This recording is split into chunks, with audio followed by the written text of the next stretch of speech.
After we got Emerald Steel anchored, I decided to go up the mast and have a good look around.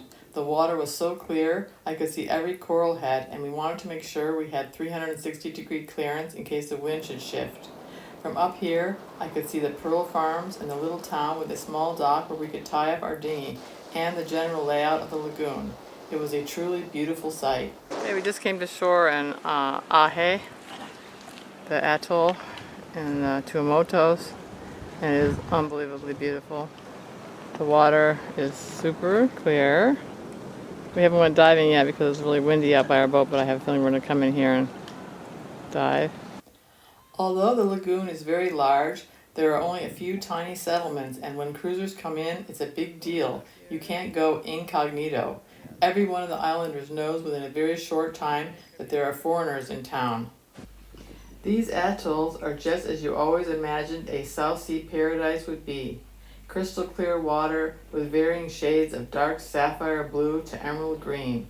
It reminded us of our time spent in the atolls of Kiribati. Looks like a post office. The very small general store has limited supplies, so you can forget about resupplying anything including diesel or propane. The shelves were pretty much empty except for a few canned goods here and there and some random items.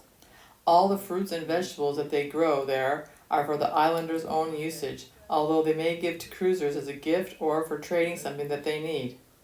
Coconuts are plentiful on the island, and they harvest the copra, which they ship out along with black pearls, the two items that bring money to the little island. As we walk to the opposite side of the little island, it really gives perspective on their situation as far as rising waters. They live on such a low-lying piece of land, only a few feet above sea level, that only a few inches rise will be a big deal to them. Even the reef is not good enough protection if they get hit by a hurricane, and then they sustain considerable damage. There is only one small dirt road that goes around the atoll, and we didn't see any cars using it. We decided to follow it, and it took us to the other side of the settlement. All the main activities like pearl farming, fishing, and diving take place inside the lagoon, while outside the encircling reef we didn't see any activity at all.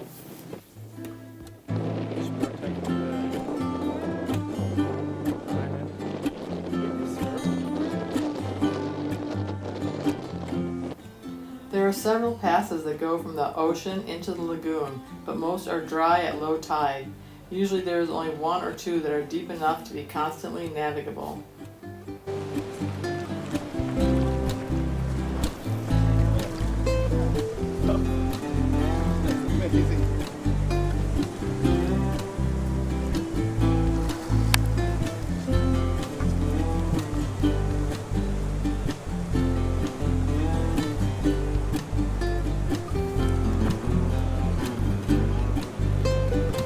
We were interested to visit a pearl farm, and luckily we met someone that was in the business. Some black pearls. The lady was getting them out. Hey Susie, come look at it. She's gonna open this one here.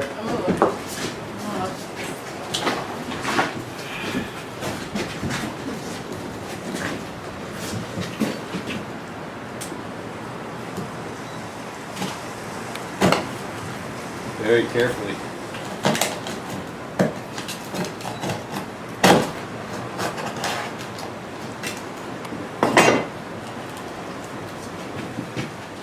Is the color here is the pearls. That's the color of the pearl? Yeah. She used a small imported Mississippi pearl to seed the oyster to create a black pearl. We found it quite fascinating as she showed us how they do the procedure. You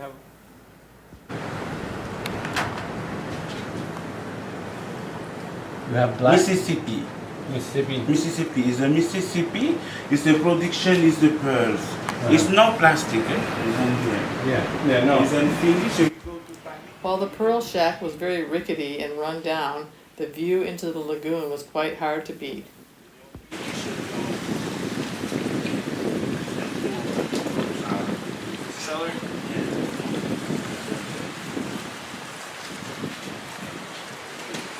Here in the pearl shack. Embed it? Put it in a pocket? Oh.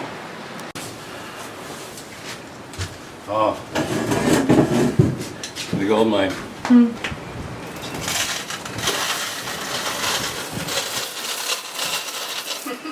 Everybody wants to take pictures. How do you price it? And so 3,000 for one. 3,000 francs Yeah. for one. Any one? You understand any one or just For one. one? Yeah, I understand. But these are the same. 3,000. 3,000. Yeah. Okay. Then too small. Yeah. Uh-huh. Is that 200? 200. Franks? Please, And say over. Julius is here. He's doing some bartering and picking up pearls. Gonna pick up. We just traded a fishing pole for one thing, and got a few other things to trade. A video camera and For one. several other things. So Because it's a big, it's nice. Yeah. It's no. nice looking pearls there. Yeah, too quality. All right. He needs my It's help, I one think, though. quality. For one from. At the very beginning, she said she would only accept cash for the pearls, but the following day she came out to Emerald Steel and said she would be willing to trade for some needed items as well, because we had some things we wanted to get rid of, and they were things that were hard for her to get. We ended up trading some fishing gear, some knives, a cell phone and charger, and although they didn't have internet or cell phone usage, she could use the cameras and some other items. Before we left, she insisted on giving each of us a drinking coconut, and although there were a lot already picked, she insisted on getting fresh ones for us, which took some doing. Then she introduced us to her family, which was sweet, and we had a nice visit, but not much conversation, as they spoke French and my high school French didn't get us too far. Etienne! Oh, t'as enlevé.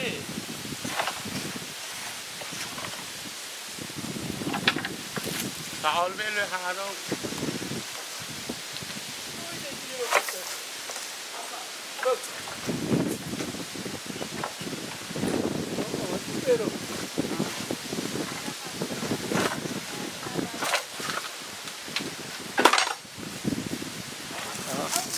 After making some pearl transaction, you're treated to a fresh coconut by a new friend from Ahe, Tuamotus. Pedra, our new friend Pedra. Pedra, okay, that's very nice. And here is her home. You have to cross a little stream here. That's her family. The first time we went ashore, we noticed that the boys were playing soccer with an old, partially deflated soccer ball. So the next time we went ashore, we brought a brand new one that we had purchased just for such an occasion. Jules used to play soccer, and he remembered how nice it was to have a decent ball to play with. Julius is getting out of the game already. We spent 2 weeks in the Tuamotus visiting 3 atolls before departing for Tahiti, which was about 300 miles away. We had a great time there, although it was very windy inside the lagoon the entire time we were there. These atolls are entirely different than the dramatic, lush, peaked islands of the Marquesas. The water was much clearer here too, and better for diving as well. We got enough rest. The time has come to leave for Tahiti. So here I'm lifting my anchor.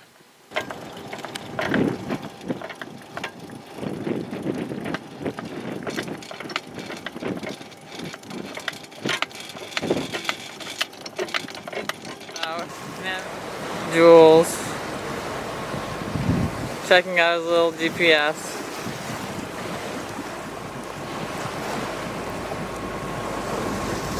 Current is going out half a knot. Half a knot. That's not very strong. It must be just slack tide now, huh? Yeah. 2 minutes of slack tide.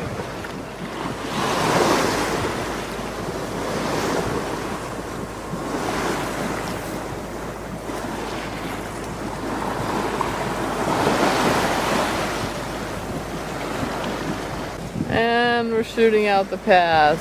It was a beautiful visit. We really enjoyed it. Another reef here on this side. And we're gonna go lift up our sails and sail away right now. She has a nice rolling motion.